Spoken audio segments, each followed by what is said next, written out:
Salut chers compagnons, bienvenue dans un Café 3 Infos, deuxième épisode. Aujourd'hui on va parler d'utérus, on va parler de chat et on va parler d'algues.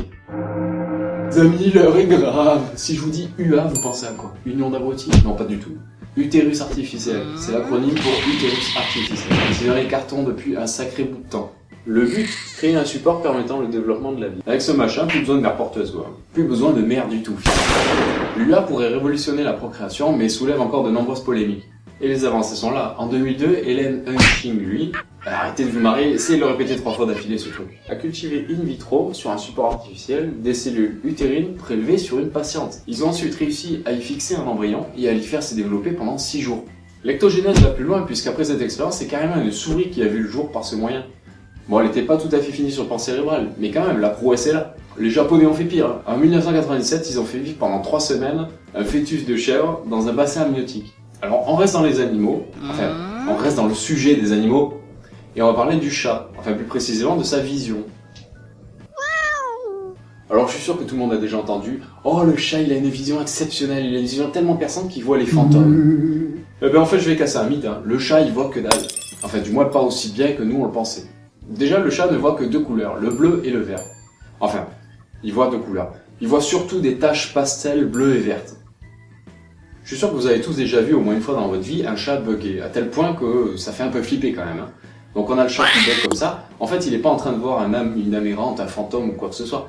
Le chat est en pleine analyse chromatique, c'est-à-dire qu'il a du mal à percevoir ce que ses yeux lui envoient, donc il plante littéralement pour essayer de décrypter les couleurs, pour arriver à déchiffrer l'image qu'il a devant les yeux. Vous verrez surtout ce comportement de jour parce que la journée leur vue est absolument épouvantable.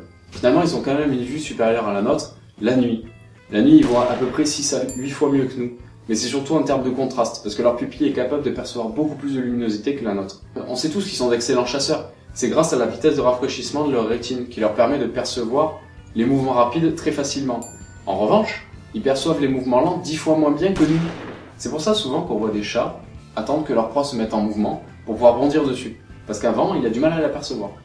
Au final, on dirait que le chat est un animal daltonien et mythalope. Alors on quitte totalement les animaux pour se poser la question: et si les problèmes de production de pétrole dans les années à venir avaient pour solution une algue?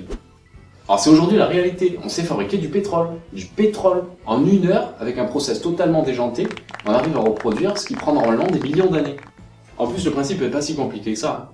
On prend nos fameuses algues, on les fout dans un autocuiseur géant là, on met à 350 degrés, je suis bien chauffé, on augmente la pression à 2 109 000 kg par mètre carré, on attend une petite heure et on a notre pétrole prêt à l'utilisation.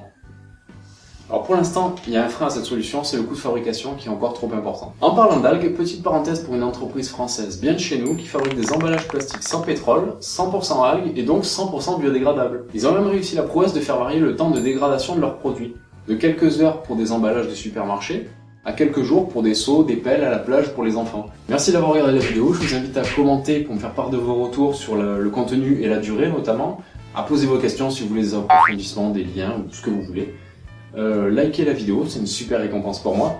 Et le top du top, alors là, ce serait de vous abonner et de partager. Allez les petits amis, portez-vous bien et faites attention aux noyaux quand vous mangez les pruneaux.